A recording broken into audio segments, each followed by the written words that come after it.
If you're an amateur retriever handler who keeps failing hunt tests, well, I want to be very clear with you right out of the gate. It's usually not the dog. I've said that before.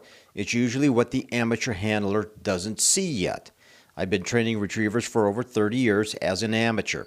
I've titled lots of dogs, but I have failed some tests too that I'm not really proud to admit. But today's video, we need to have an honest conversation. We're going to talk about the hard truths, the stuff that no one wants to tell you when you buy that cute little puppy, about what it actually takes to succeed in AKC and HRC events. Most people get into this game because they want to have a good hunting dog. Outstanding reason. That's how I got into this game back in the early 90s. But most of you see a video on YouTube or you watch a Master National or Master Amateur and you think, well, I want my dog to do that. But you don't know what you don't know. There is a massive gap between a good hunting dog and a competitive field trial and hunt test dog. And the misconceptions are out there. They are setting amateurs up for failure before they even blow the first whistle. Today, I'm going to break down the 5 hardest realities of this sport. These are the things that make people want to quit.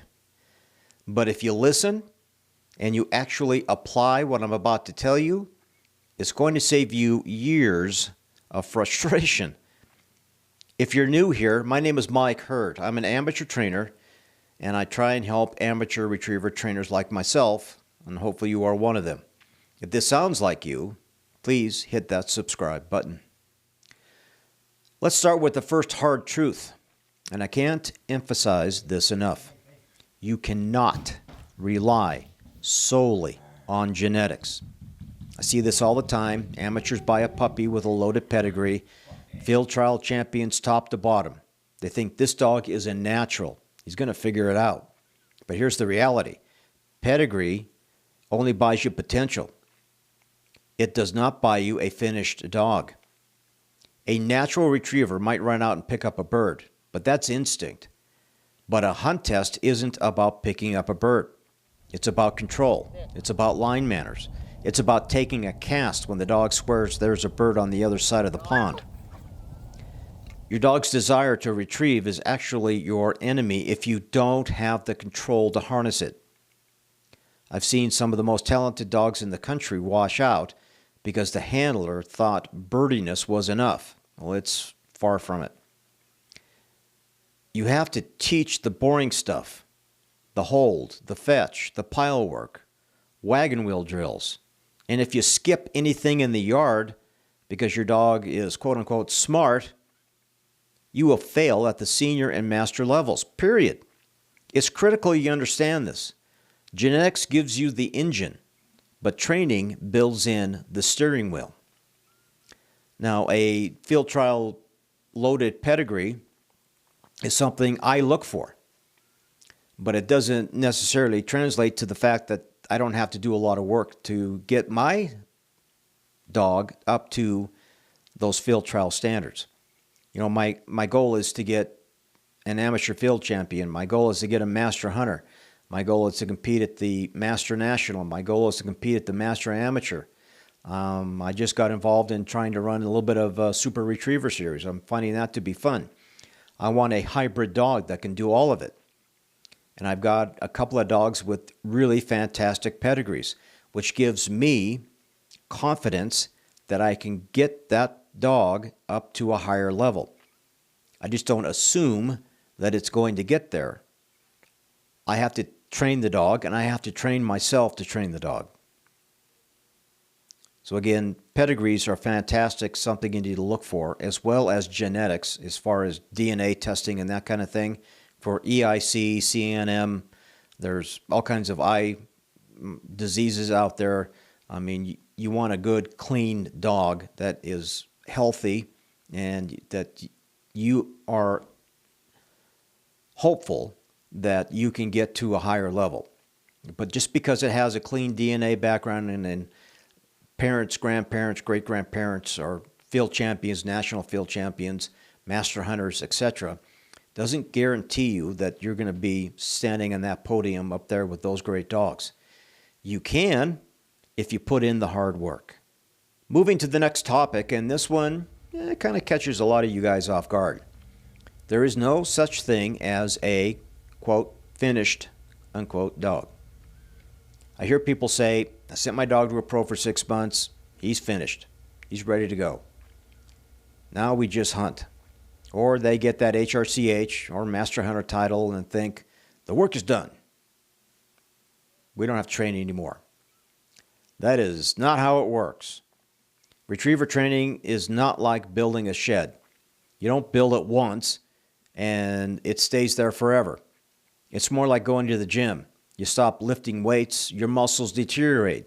If you stop running drills or teaching marks or building dog skills, those skills decay. I see amateurs pull their dog out of a kennel in September after not training all summer, and then they get mad when the dog breaks or the first shot and pops on a blind. They do all kinds of crazy things. Don't get butthurt over it. It's not the dog's fault. It's your fault. If you aren't maintaining standard, the standard drops.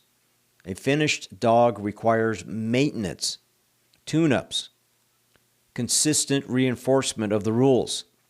If you aren't willing to train year-round or even just a little bit year-round, you're going to be disappointed in a big way. You have to maintain a higher level dog. Now this one surprises people. We need to talk about the electronic collar. There's a huge misconception, mostly from people who have never trained a high drive working dog, that e-collars will either ruin dogs or make them robotic. Here is the hard truth. At the master and field trial level, the e-collar is the clearest form of communication you have at a distance. Amateurs are often scared of the collar. They either use it emotionally and get angry at the dog, or they don't use it enough because they're afraid of hurting the dog's feelings. The collar isn't for punishment. It's for correction and clarity. When your dog is 200 yards away swimming through decoys fighting the wind, and you need to stop that dog and take a different cast, shouting at the dog is not going to work. A properly conditioned dog feels a nick and thinks, oh, I need to look back at Dad. It snaps them out of their instinctual drive and reconnects them to you. If you want to compete at the highest levels, you have to get over the stigma. Used correctly, it preserves the dog's style because you don't have to nag them constantly. It creates clarity, and clarity creates confidence.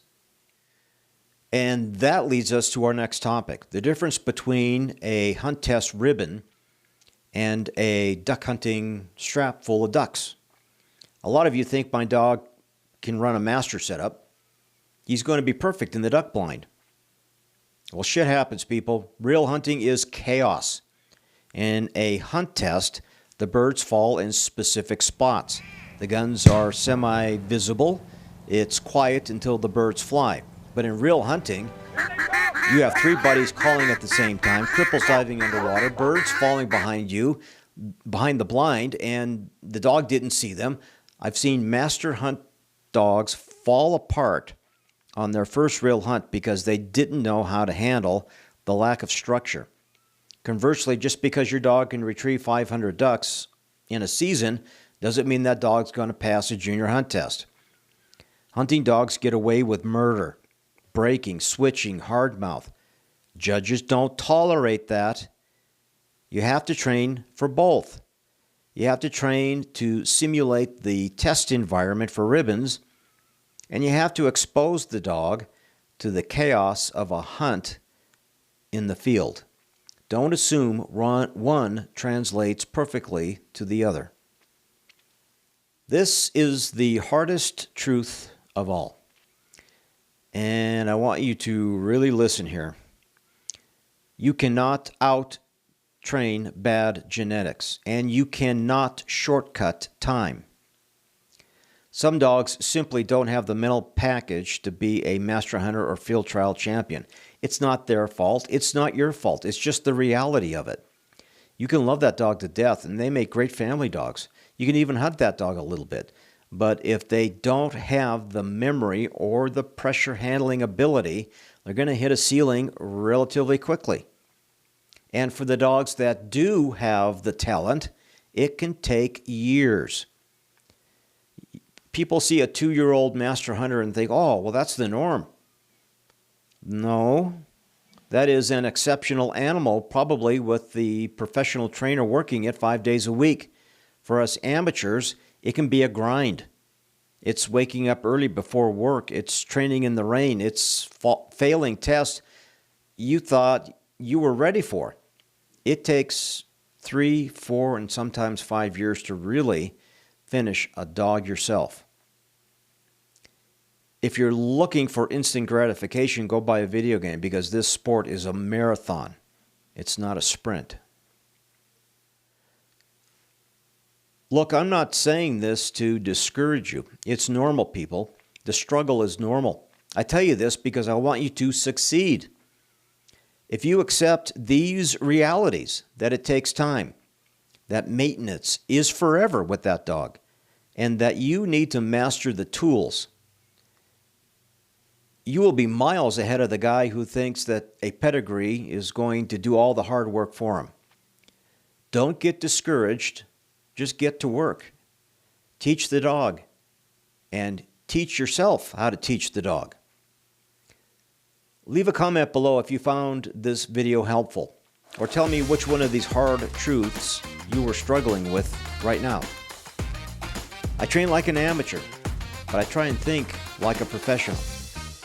I hope to see you in the next video.